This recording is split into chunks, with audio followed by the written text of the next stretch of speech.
দর্শক আসসালামু আলাইকুম। হ্যালো, ওয়ালাইকুম সালাম ওয়া রাহমাতুল্লাহি ওয়া বারাকাতুহু। জি কে বলছেন, কোত্থেকে বলছেন? আমি আব্দুল মোতালেব চট্টগ্রাম থেকে বলতেছি। জি মোতালেব ভাই, আপনার প্রশ্ন। আমার প্রথম প্রশ্নটা হচ্ছে যে ঈদ উল ফিতর আর ঈদ উল আজহার দিন এশরাকের নামাজ পড়ার নিয়মটা। জি, ইশরাকের নামাজ পড়া যাবে কি নাই তো? হ্যাঁ, আর জামাতের সাথে ফায়দা খান নামাজ পড়লে 2 রাকাত যদি ছুটে যায়, লাস্ট 2 রাকাতের সাথে সূরা পড়তে হবে কিনা? জি,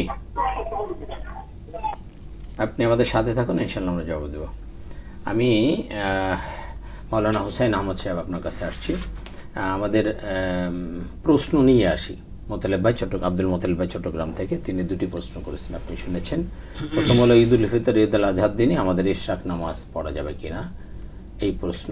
দ্বিতীয় প্রশ্ন হলো 3 রাকাত বা 4 রাকাত বিশিষ্ট নামাজে যদি 2 রাকাত ছুটে যায় তো তিনি মাসবুক হলেন, পরের 2 রাকাতে উনি সূরা ফাতিহার সাথে অন্য সূরা মিলাবেন কিনা, দুটি প্রশ্ন রয়েছে। নাহমাদুহু ওয়া নুসাল্লি আলা রাসূলিহিল কারীম, আম্মা বা'দ। আমাদের শ্রোতা দর্শক যিনি আমাদেরকে এই প্রশ্ন করেছেন, প্রথম প্রশ্নটি করেছেন যে ঈদের দিন ইশরাকের নামাজ পড়া যাবে কিনা। হাদিস শরীফে সাবিত আছে রাসূলুল্লাহ সাল্লাল্লাহু আলাইহি ওয়াসাল্লাম ঈদের দিন ঈদের নামাজের আগে কোনো নফল নামাজ নবী সাল্লাল্লাহু আলাইহি ওয়াসাল্লাম আদায় করেননি। অতএব এই হাদিস থেকে আমরা বলতে পারি যে ঈদের দিন ঈদের নামাজের আগে কোনো নামাজ পড়ার বিধান শরীয়তে নেই। অর্থাৎ ফজরের নামাজের পর থেকে নিয়ে ঈদের নামাজের আগ পর্যন্ত কোনো নফল নামাজ পড়বো না আমরা। কারণ ওই দিনের সব ফজরের নামাজের পর সুবহে সাদিকের পরে সর্বপ্রথম আমাদের ঈদ উল ফিতরের দিন এবং ঈদ উল আজহার দিন সর্বপ্রথম ইবাদত হলো ঈদের নামাজে আল্লাহর সামনে মাথা নত করা। এটাই হচ্ছে আমাদের।